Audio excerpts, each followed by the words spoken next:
Donc c'est assez édifiant quand même de voir que le transport est un peu le mauvais élève, je dirais, dans les émissions de gaz à effet de serre depuis 1990. C'est à l'échelle de l'Europe, mais c'est à peu près assez représentatif de ce qui s'est passé en France aussi. C'est un secteur c'est le seul secteur dont les émissions ont augmenté par rapport à 1990. D'ailleurs, en France, le transport, ça représente 31% des émissions.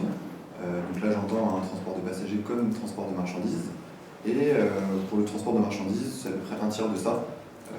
C'est à peu près autour de 10-12%. Et au niveau du gouvernement, la ligne gouvernementale, c'est la stratégie nationale bas carbone vise une réduction du secteur de 28% d'ici à 2030 par rapport à 2015.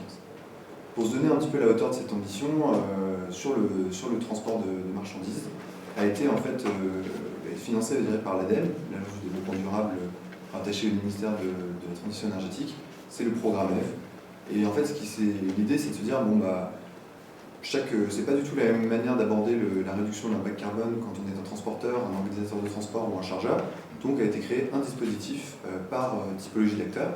Donc on a Objectif CO2 aujourd'hui pour les transporteurs, EVCOM pour les commissionnaires de transport et Fret 21 pour les chargeurs. Si je parle un peu plus de Fret 21, qu'est-ce que c'est concrètement? Fret 21, c'est un engagement. En fait, Fret 21, c'est un engagement. Les entreprises s'engagent sur 3 ans à réduire de minimum 5% leurs émissions sur le fret.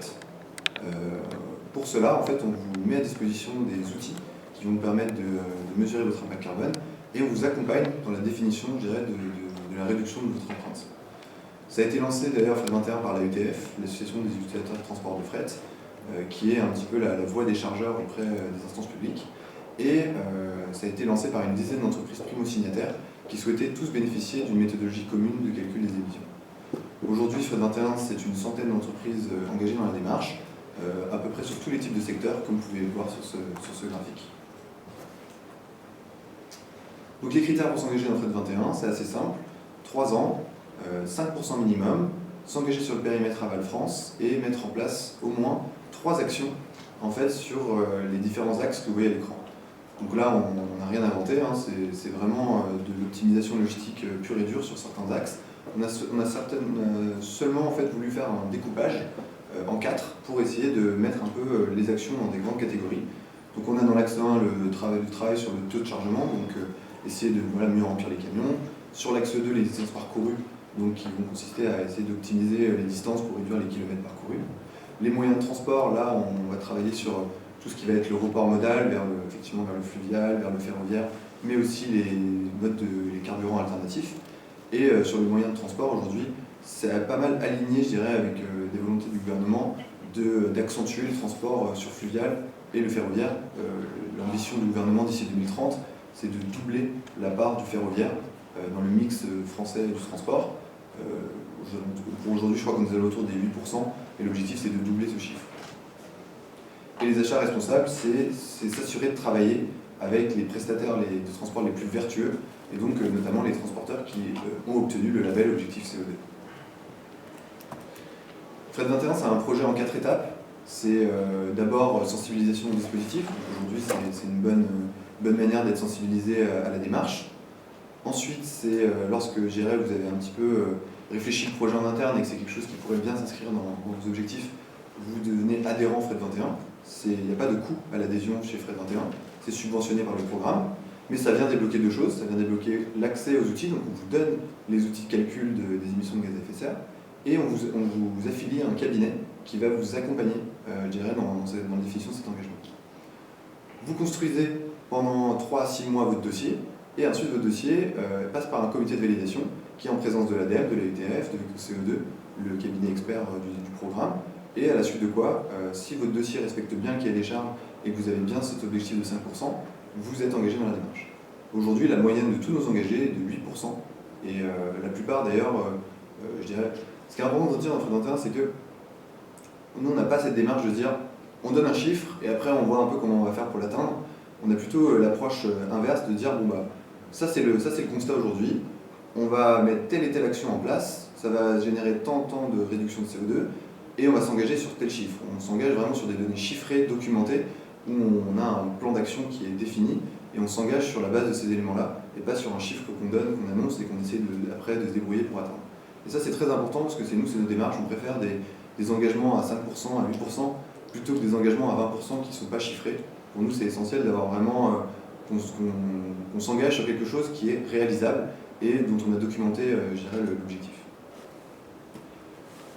Je ne vais pas beaucoup parler de ça, mais aujourd'hui, vous êtes accompagné vous avez différentes manières d'être accompagné.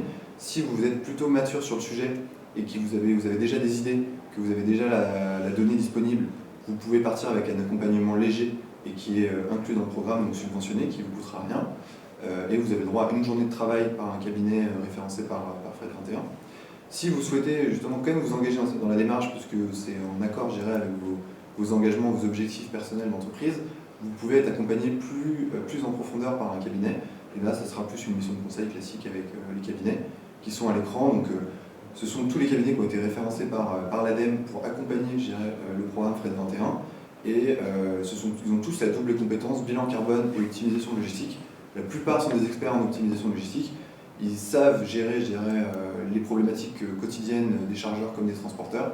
Et ils sauront vous accompagner, je dirais, pour mettre en place des plans d'action pour réduire l'impact carbone. Au niveau des outils, je pense que comme aujourd'hui la présentation est assez courte, je pense que je vais plutôt passer cette slide. Hop. Et je voudrais plutôt insister sur l'intérêt, je dirais, de rejoindre la démarche Fred 21. En fait, il y a beaucoup d'avantages à rejoindre la démarche Fred 21. Aujourd'hui, je pense qu'en tant que chargeur, vous faites beaucoup d'actions au quotidien pour réduire les coûts ou, je dirais, améliorer la performance de vos chaînes logistiques. Et Fred 21, ce que ça va venir apporter, c'est ça vous permet de mesurer et de valoriser en fait vos efforts. En fait, je pense qu'aujourd'hui, il n'y a pas un seul chargeur qui ne fait pas du Fred 21, mais le fait d'être dans la démarche, ça va vous permettre de savoir ce que vous faites, qu'est-ce que ça va générer en termes de réduction de gaz à effet de serre. Et nous, on vous accompagne dans cette valorisation de votre engagement. Donc on va communiquer avec vous, on va dresser un portrait de votre entreprise sur votre engagement, on va parler de vous sur les réseaux, vous allez pouvoir communiquer là-dessus. Vous avez aussi l'opportunité de participer à des événements en même temps que nous.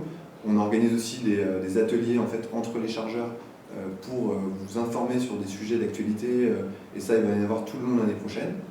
Et c'est aussi une plateforme d'échange de données en fait, entre les chargeurs et les transporteurs. Donc aujourd'hui, en tant que chargeur, vous pouvez vous inscrire sur la plateforme, et si les transporteurs s'inscrivent aussi sur la plateforme, ils peuvent vous remonter de l'information de gaz à effet de serre par rapport à la typologie de flotte qu'ils utilisent. Et ça, c'est déjà mis en place et vous pouvez déjà vous inscrire. Aujourd'hui, Fred 21, c'est plus de 100 entreprises engagées, 110 pour être exact, avec une très bonne dynamique, tous les secteurs, toute taille d'entreprise. C'est vraiment un dispositif transversal et ouvert à tous. C'est vraiment important de le mentionner, parce que quelle que soit votre taille, quelle que soit votre ambition, vous avez l'avantage de rejoindre un dispositif qui a déjà accompagné toutes ces entreprises et qui finalement commence à monter, a de l'expertise, finalement, a de l'expérience à accompagner tous ces acteurs dans le passé et qui aujourd'hui, tous les cabinets sont vraiment hyper opérationnels et hyper efficaces pour vous accompagner. Et ça, c'est vraiment important. Plus on est, plus finalement la démarche devient pertinente parce qu'il y a du partage de bonnes pratiques et il y a de l'expérience accumulée de différentes années avec tous ces acteurs. Mais je pense qu'une fois que je vous ai dit tout ça, et moi je ne vais pas prendre trop de temps, qui de mieux finalement qu'une entreprise pour parler elle-même de la démarche. Et donc du coup, je vais laisser la parole à Bruno pour vous expliquer tout ça. Bonjour, moi je vais vous apporter mon témoignage, Fred 21, et ce qu'on a fait dans ce cadre-là. Chose assez simple, avec des chiffres réels, concrets, des choses qui vont vous permettre de mesurer un peu plus d'un an d'expérience. Je pense que c'est important d'apporter cette pierre à l'édifice, parce que c'est un changement important dans notre profession et il faut pouvoir l'intégrer quand on est un chargeur.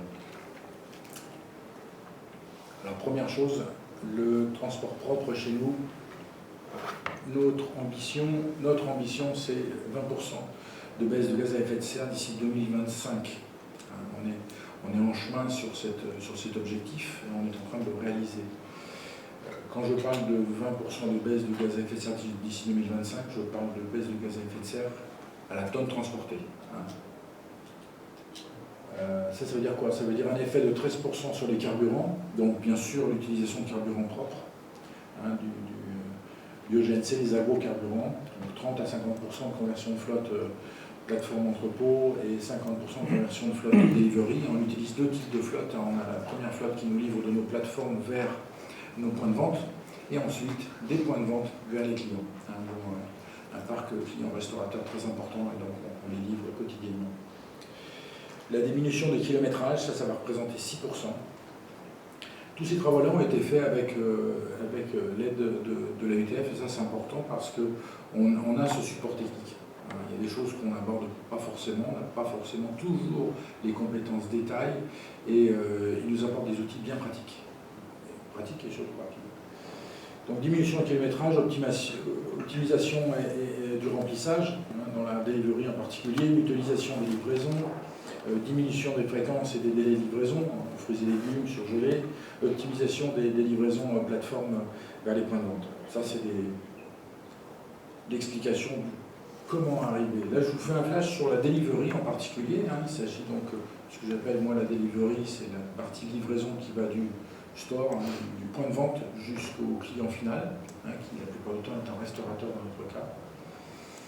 Le service a été créé récemment, puisqu'en fait c'est un service qui est véritablement né en 2018. Il y avait quelques essais historiques dans l'entreprise, mais c'était bon, plus ou moins suivi, plus ou moins fait en fonction des lieux. Donc on a eu un lancement officiel en 2018. Le CA en 2019, ça représentait, donc avant la pandémie, 8% du chiffre d'affaires. L'ambition sur une croissance de 22% en 2024, je peux vous dire qu'on est déjà sur cette ligne. Donc ce n'est pas des objectifs farfelus. La flotte, c'est la delivery, la livraison dernier kilomètre, ça représente 324 camions tous les matins, hors saisonniers, puisque bien sûr on a beaucoup de saisonnalité sur les points de vente qui sont en bord de mer, etc. On utilise des moyens de transport qui vont du 3,5 tonnes aux 19 tonnes, et la flotte est totalement externalisée. On n'a pas de flotte interne. On a intégré bien sûr des critères de réchauffement climatique dans nos contrats.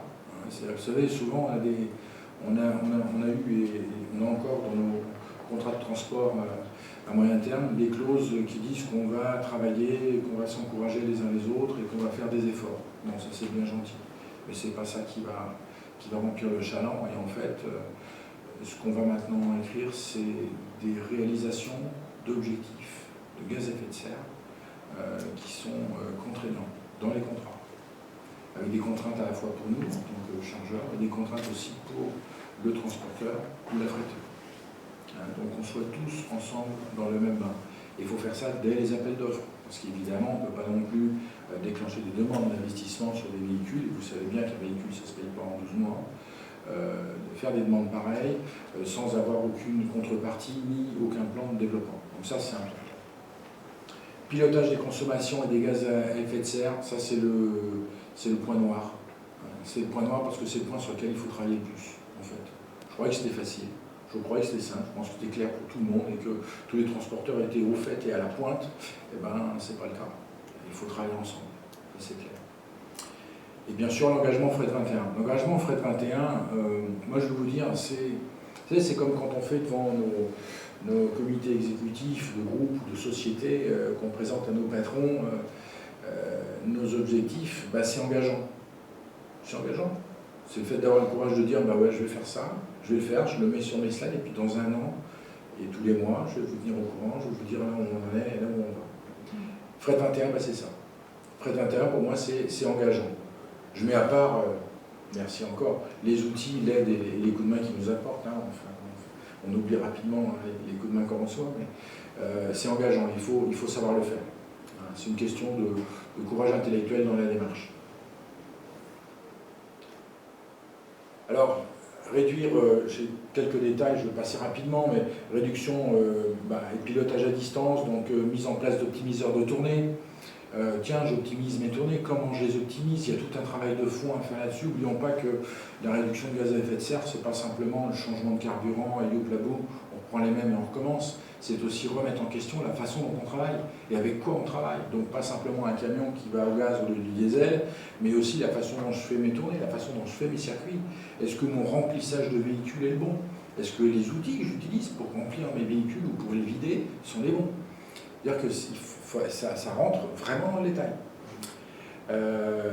Le déploiement de l'électronique embarquée. Et oui, les véhicules, il faut les traquer, que ce soit du longue distance, de la moyenne distance ou du dernier kilomètre. On traque les véhicules, ils doivent passer par un point donné, on doit suivre leur progression, leur évolution, on doit savoir où ils se trouvent et ce qu'ils consomment. il a fallu, bien sûr, investir et installer à l'intérieur des véhicules des systèmes de tracking, de mesure de température, de transport de la température dirigée, bien évidemment, mais aussi des optimiseurs de route qui se remettent en question. Évidemment, on a des horaires à respecter pour livrer des restaurateurs, par exemple. Eh bien, on a des systèmes qui permettent d'optimiser la route en fonction d'un accident imprévu sur la route, sur le parcours. Il faut optimiser ça. Et donc, on fait cette mesure en temps réel, ce qui permet de mesurer, bien sûr, les consommations de carburant et l'émission des gaz à effet de serre. Ça, c'est pas mal. En tout cas, ça marche. Suivi des kilomètres temps réel, je vous le disais, etc. On a en ce moment même 40% de la flotte, un petit peu plus, là, presque 50% de la flotte qui est équipée. On a un petit peu de retard en ce moment, les composants électroniques sont un peu difficiles à voir si les camions l'engagement Fret 21, on s'est engagé à 15% de baisse d'ici 2023. Donc c'est un engagement à court terme, puisqu'on a commencé également ce travail. Et le changement de carburant, il sera pour 7%, 5% pour les diminutions existances et les taux de remplissage à 3%.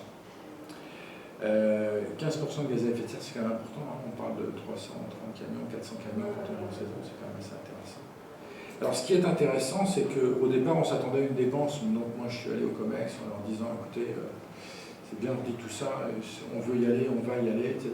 Mais préparez-vous à ce que le coût de transport augmente un peu. Donc je vais vous demander peut-être de mettre la main au porte-monnaie. En fait, c'était le contraire. C'était le contraire, on a eu des économies. C'est intéressant parce que la remise en question de tous les systèmes que l'on utilisait nous a permis de remettre à plat. Et en fait, ça nous a fait faire des gains. À la fois chez les transporteurs et à la fois chez nous. Moi, chez moi, ça m'a permis de baisser 0,9% mon coût de transport. Ça sur la première année, alors que je n'étais pas en place à 100%, à peine la moitié des équipements embarqués étaient là, etc. Bon, je veux dire, en cours, quoi. On a baissé les coûts de transport. Ça, c'est intéressant, parce qu'en fait, la démarche nous permet de nous remettre en cause. Et ça nous permet de remettre à plat des choses qu'on pensait acquises, et qu'il ne fallait pas remettre en cause. En fait, on a gagné de l'argent. Donc, c'est une démarche intéressante, qui nous a permis d'avoir des gains. Et bien sûr, la création de fichiers de modélisation, ça c'est l'apport avec la UTF qui nous a permis, grâce à ces outils, de pouvoir aller beaucoup plus en profondeur. Je pense à la mesure des gaz à effet de serre en particulier. Alors quelques expérimentations, parce qu'autour de tout ça, il y a quelques satellites qu'on appelle les tests et les innovations. C'est les systèmes de livraison avec des remorques à batterie. Qu'on a essayé pour les livraisons de centre-ville, parce que les centres-villes sont de plus en plus difficiles à accéder, ainsi que les systèmes Goupil, que vous connaissez, qui sont utilisés par la Poste depuis quelques années, qu'on a transformé en frigo pour aller faire de la livraison frigorifique chez les restaurateurs. Véhicules hydrogène, qu'on va développer sur la ville de Lyon. Oui, un véhicule hydrogène, ça coûte 3 fois plus cher. Ouais. Est-ce qu'à un moment donné, il ne faut pas que nous chargeurs, on ouvre la porte, je ne dis pas avec 80 camions, mais il faut ouvrir la porte pour montrer aux industriels qu'ils peuvent y aller. Montrer aux vendeurs de carburant qu'ils peuvent y aller s'ils nous obtiennent des carburants avec un prix intéressant. Parce que le zéro émission, c'est quand même notre objectif final. On ne peut plus être traité comme le premier SAD de Paul tout à l'heure qui fait un peu mal quand on voit la courbe bleue là, qui fait un peu mal au cœur, où on se dit qu'on est les plus gros pollueurs du pays, c'est un peu triste. Donc pour l'instant, on a une technologie de remplacement que nous utilisons, qui est les biocarburants, en particulier le gaz. Donc là, on a déjà, sur 2021, on a eu 50 camions, 50 conversions qui ont été faites. Il faut savoir qu'à chaque fois, on a réussi à amortir le passage au gaz sans surcoût, grâce à la méthodologie dont je vous ai parlé. Donc c'est pas rien, l'apport avec la UTF a été plutôt positif. Moi je m'attendais à un coup de massue et je l'ai pas eu. Ça m'a fait très plaisir. Alors je passe rapidement sur des choses qui sont un peu obscures ou moins évidentes, mais des déclarations de gaz à effet de serre, etc. Les expérimentations, les innovations, c'est inclure dans nos contrats, c'est ce que je disais tout à l'heure, des objectifs d'amélioration de gaz à effet de serre, mais des choses chiffrées. Ce n'est pas des promesses, c'est des choses qui se chiffrent, qui permettent de rentrer dans les appels d'offres et de les mesurer régulièrement. Les véhicules gaz à température dirigée, il y a déjà 16 véhicules, hein, c'est du gros porteur, c'est du tracteur, hein, avec les remorques, etc. Tout ça, c'est des équipements qui sont extrêmement chers, qui ne s'amortissent pas en 12 mois. Ça, c'est un effort qu'on fait avec les transporteurs. Hein. Et donc là, il y a forcément des contrats, des durées de contrat qui sont un petit peu plus longues, parce qu'il faut aussi tenir compte des temps d'amortissement. Et ça, c'est en route, et ça marche. Et une veille active sur les innovations, donc groupe de travail mobilité H2, donc ça c'est Impulsion qui met ça, pour ceux qui connaissent, et les ateliers de travail avec Dynamics, qui est une division d'EDF. Donc on est impliqué dans ces ateliers de travail. C'est quoi les ateliers de travail en question? C'est où va-t-on positionner les stations hydrogène de demain? Puisque le transport lourd, on a besoin d'hydrogène. L'électrique, vous imaginez bien que ce n'est pas avec cette tonne de batterie à 19 tonnes qu'on va transporter les marchandises pour nos clients tous les jours. Ça marchera sur de la courte distance, pas de la moyenne et longue distance.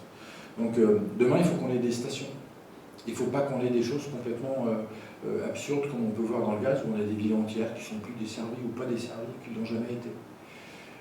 Là, il faut qu'on ait des stations qui soient bien positionnées. Pour le faire, il y a des méthodes intelligentes. Impulsion le fait, Dynamics le fait. C'est de nous consulter, de dire, dis donc, où est-ce que ce serait malin de mettre une station à hydrogène qui a plein de véhicules. Alors comme nous, on est chargeurs, on travaille avec plein de transporteurs, c'est l'occasion, on consulte le transporteur, on dit, bon écoutez, où est-ce ce serait bien de mettre une station dans cette région, dans ce secteur. Et là, on arrive à positionner de manière intelligente. On sait que notre transport de demain, s'il est hydrogéné, on va avoir des autonomies plutôt confortables, égales, sinon supérieures au diesel. Donc raison de plus pour être malin et expert pour l'implantation des stations. Ce qui ne nous empêche pas de militer pour avoir un carburant à un prix intéressant. Hein. Aujourd'hui, ce qu'on subit avec le diesel, le yo-yo, il faut savoir qu'en tant que chargeur, on paye la note, quoi, hein, quelque part. Demain, il faut qu'avec l'hydrogène, ce genre de choses s'arrête, et donc il faut qu'on soit acteur, et on l'est là-dessus. Donc c'est important que vous puissiez connaître ce côté de l'engagement. Sur la veille technologique, c'est aussi la participation et le support avec des constructeurs. Hein, faire des essais ensemble. Hein. J'ai mon collègue des produits frais qui est dans la salle qui fait des essais avec des remorques à hydrogène, etc., pour marquer l'intérêt, pour expliquer et démontrer aux constructeurs que nous, on est là. Hein. Bon, on n'est pas là pour payer 5 fois le prix d'un diesel, on négociera toujours, vous êtes tous des experts, on est tous payés pour ça, donc j'ai pas de doute, mais par contre, on est là aussi pour manifester l'intérêt, hein, et pour montrer.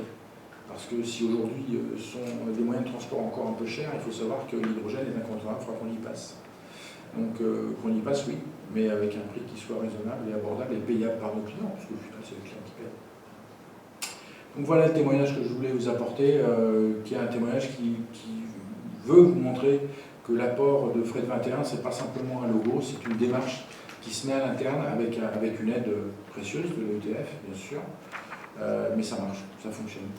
Voilà, si vous avez des questions.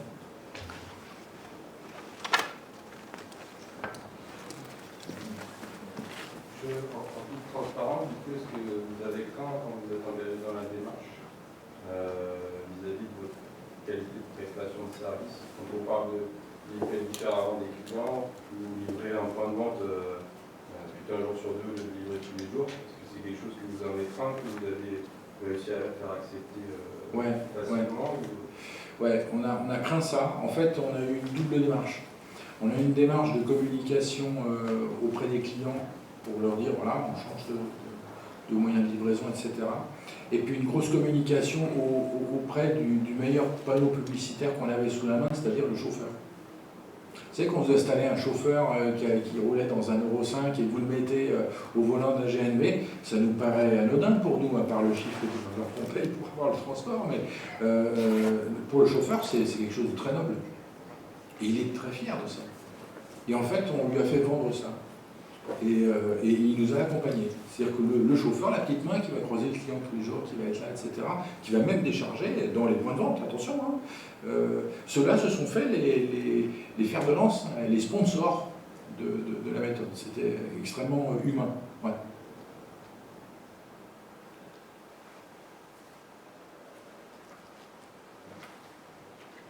Est-ce qu'il y a d'autres questions? N'hésitez pas, je pense que vous voulez poser des questions, ça nous met un peu de temps. Il y a des entreprises qui sont engagées dans la salle qui veulent apporter un petit témoignage sur l'intérêt de notre activité, et on a peut-être pas les dénoncer. Bonjour, j'avais une question. On parle d'hydrogène, on parle de GNV. Qu'est-ce qu'il en est aujourd'hui des biocarburants? On a beaucoup parlé des carburants baissants, par exemple, pour le moment. Quelle est la position de Vétro? Le baissant, aujourd'hui, on a un petit souci. On avait un espoir de le voir passer en vignette 1. Pour dire la vérité, c'est que la vignette 1 nous permettait de garantir l'accès des centres-villes dans les ZFE qui sont en train de pousser un peu partout, et nous garantir sur le long terme. Le problème du baissant, c'est qu'il y a deux soucis. Le premier problème, c'est que la conversion technologique d'un camion en baissant n'est possible que sur des véhicules de type Euro 5. Les Euro 6 ne sont pas modifiables. Donc vous l'achetez déjà baissant, mais si vous avez un Euro 6 diesel, vous ne le modifiez pas en baissant. Donc c'est des Euro 5, c'est-à-dire des véhicules qui sont assez anciens, et en fait il n'y en a pas tant que ça. C'est pas aussi facile que ça. Donc il faut acheter des véhicules déjà dédiés au baissant. Et puis il faut s'assurer que ces véhicules-là, ou tout au moins les lignes qu'on va leur donner, sont des lignes qui ne passeront pas dans de futurs ZFE qu'on peut penser à risque, entre guillemets.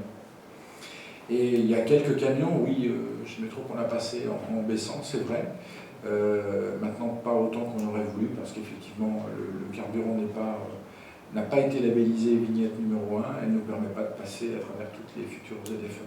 On n'achète pas un camion pour 2 ans, 3 ans, donc sur les 5-6 ans à venir, il faut qu'on ait de la perspective et de la lecture, et on ne l'a pas forcément avec le baissant, malheureusement.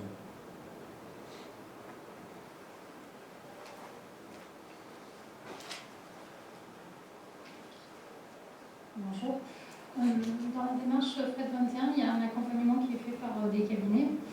Cet accompagnement est-il payant? Et quel en est le coût?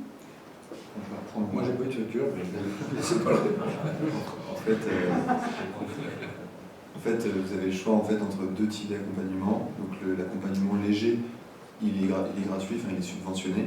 Donc en fait, l'accompagnement gratuit, on vous attribue un cabinet. Il va vous accompagner sur une journée de travail, donc 4 réunions de 2 heures, et il va vous aider il va vous former aux outils en fait, et vous montrer un petit peu comment utiliser les outils. Mais il y aura quand même du travail à faire chez vous. On estime à peu près le temps de travail à 6 à 8 jours temps plein, étalé sur plusieurs mois, donc pour se lancer dans l'accompagnement, dans la préparation du dossier. Après, sur l'accompagnement approfondi, là c'est plus à la carte, donc en fait ça va être un accompagnement plus personnalisé, plus long. Donc là, en fait, vous allez demander des devis auprès des cabinets référencés, en fonction du besoin que vous avez. Donc ça va être, je sais pas, peut-être de l'aide sur la collecte des données, sur la rationalisation des données, ça peut être de l'aide sur la mise en place d'un levier d'action, peut-être pour vous aider à mettre en place des objectifs plus ambitieux. Enfin, les cabinets peuvent vraiment vous aider sur beaucoup de choses si vous avez un petit peu quelque chose qui vous manque, et ça sera un peu en fonction du besoin. Et en plus de ça, en fait, sur cet accompagnement approfondi, en fonction de la taille de votre entreprise, vous pouvez récupérer une subvention qui va de 40 à 70% de la prestation. Alors elle est plafonnée, cette subvention, elle n'est pas énorme, mais au moins elle mérite d'exister. Et c'est un argument de plus, je dirais, à apporter la direction pour montrer que même en approfondi, ça va coûter un peu d'argent, mais il y a une aide de l'ADEME sur ça. Et généralement, sur l'accompagnement approfondi, là vous avez un service qui est dédié pour vous, vraiment personnalisé, et qui vont vous apporter d'autant plus, je dirais, d'intérêt, comme c'était un peu dit tout à l'heure. Enfin, ça va aller un peu au-delà même de la réduction des émissions de gaz à effet de serre. Ça va être un projet d'amélioration générale de supply chain. Moi j'avais un mi-temps consacré à cette mission au lancement. J'avais un mi-temps consacré à cette mission qui rentre dans l'économie, je vous ai chiffré tout à l'heure. Voilà. Bonjour, j'ai une question relative aux transporteurs et aux contrats associés. Vous avez évoqué une augmentation de la durée du contrat puisque les transporteurs investissent eux-mêmes dans une flotte coûteuse. Quelle est la part de vos transporteurs qui se sont convertis par rapport au volume transporté, et vos contrats sont passés à combien d'années d'engagement pour amortir l'investissement? Alors, la base, donc, tous les transporteurs traditionnels, ceux qui travaillent avec nous depuis des années, se sont convertis sans aucune difficulté et nous ont accompagnés, puisqu'on avait, au-delà de l'aspect contractuel, il y avait un travail de confiance. Vous le savez bien, dans nos métiers, la confiance est un élément déterminant. Donc ça, c'était la période d'engagement minimum au départ a été de 4 ans. Minimum au départ, l'engagement était de 4 ans sur les matériels gaz, de façon à limiter le surcoût, de pouvoir l'amortir le passé. Mais ça a bien fonctionné avec les transporteurs traditionnels, ceux qu'on avait, qui travaillaient avec nous depuis longtemps, qui nous connaissaient, qu'on connaissait, avec lesquels on avait déjà du travail en collaboration depuis longtemps. C'est-à-dire qu'ils ne vous auront pas les prix parce que vous contractualisez 4 ans, parce que pour amortir le camion qui coûte quand même de la fois plus cher qu'un gazole, et vous gardez les prix à condition de continuer 4 ans avec eux, parce que moi j'y arrive pas. Sur le dernier kilomètre, c'est ce qui s'est passé. Bon, pareil, c'est les transporteurs, avec lesquels on ne travaille pas que depuis 4 ans avec eux, donc mais il y a un engagement. Alors attention, il y a aussi une chose intéressante, c'est que, je vous en ai parlé tout à l'heure, on ne parle pas que de l'allocation d'un véhicule, on ne travaille pas avec un loueur, on travaille avec un transporteur qui va nous fournir bien sûr le personnel à bord, mais l'électronique embarquée avec lequel on va changer la manière de travailler. Ça vous est propre. Voilà, tout à fait. Donc c'est vrai que j'ai un mix là qui n'est pas forcément transposable chez tout le monde, je suis bien d'accord. Est-ce que Fret 21 s'adapte au TMS déjà en cours chez nous, ou Fret 21 arrive avec son TMS et on exploite avec le TMS de Fret 21? Alors, c'est vrai qu'aujourd'hui, Fret 21, en fait, ce sont des outils qui sont sur Excel, en fait. Donc, en fait, les calculs se font sur Excel. Donc, en fait, ce que vous faites, c'est que ça s'adapte très bien. En fait, vous faites une extraction de votre TMS que vous pourrez ensuite intégrer dans les outils. Et ça va vous donner votre bilan carbone, en fait. Donc, je dirais, il n'y a pas besoin de faire d'API pour connecter le TMS et tout. Ça va fonctionner avec Excel. C'est vrai qu'aujourd'hui, c'est vrai qu'on peut se dire c'est un peu dommage de retourner sur des tableaux Excel, mais ces outils qui sont très fonctionnels, qui sont assez simples à prendre en main, que ce soit un responsable RSE, un responsable logistique, transport, n'importe qui en fait peut s'approprier ces outils. Ça demande un petit peu faut se plonger un peu dedans, il faut réfléchir un petit peu à comment on va organiser les différentes catégories pour que ça rende un fichier, mais c'est accessible à tous et en plus de ça, vous êtes accompagné sur comment intégrer vos données dans l'outil. Dans les petits outils, je vous donne un exemple, un truc assez sympa. Enfin, c'est assez sympa parce que c'est moi qui signe le budget transport, donc ça m'arrange. C'est un petit outil tout bête, un truc qui marche sur Excel et qui me dit tiens, dis donc, les camions gaz c'est bien gentil tout ça, mais je fais moins de kilomètres avec un camion gaz qu'avec un camion diesel, on est d'accord, ils ont des autonomies qui sont plus faibles. Moi, ce qui m'intéressait, c'est de savoir, est-ce que quand j'enlève un camion diesel et je mets un camion gaz, est-ce que pour autant j'ai l'économie gaz à effet de serre automatique, c'est-à-dire mon camion gaz a 30% d'économie ou 40% d'économie par rapport au diesel, donc j'économise 40% de gaz à effet de serre. Ben non, parce qu'en fait ça dépend du kilométrage que je fais avec, bien sûr. Donc malheureusement, mon risque c'était de voir un surinvestissement sur du GNV et pas trop d'impact sur les gaz à effet de serre. Et bien tout simplement, là c'était dans le cadre du consulting dont on a bénéficié, on a créé un petit tableau qui permet de dire sur tel et tel parcours, je mets tel et tel moyen, est-ce que j'ai un impact sur mes gaz à effet de serre significatif ou pas? Ça, j'ai trouvé ça intéressant. Genre, j'investis, je gagne tout de suite, ça me plaît plutôt bien ce genre de choses. Surtout quand on parle de moyens de transport assez lourd. Ça marche, des petits outils qui ont été faits. Moi, j'avais passé un interne, tout sur Excel, assez simple, oui. Bon, être prise à la décision, sincèrement, comme chargeur et signateur d'échecs, c'est plutôt pas mal. Donc, c'est ce genre de petit outil que l'assistance avec la ETF et puis les consultants qui nous envoient peuvent nous obtenir. C'est plutôt pas mal. C'est assez concret. J'ai bien aimé. On a jusqu'à quelle heure exactement? C'est fini. Je voudrais juste terminer en disant, si jamais vous souhaitez en savoir plus, vous pouvez passer nous voir à notre stand. En fait, on peut juste faire signer la lettre de sensibilisation. Et ça nous permet après de vous recontacter et peut-être discuter un peu plus en détail du dispositif. Donc n'hésitez pas à passer nous voir, on est toute la journée, moi je reste ici jusqu'à 18h au stand, donc n'hésitez pas à passer nous voir. Merci.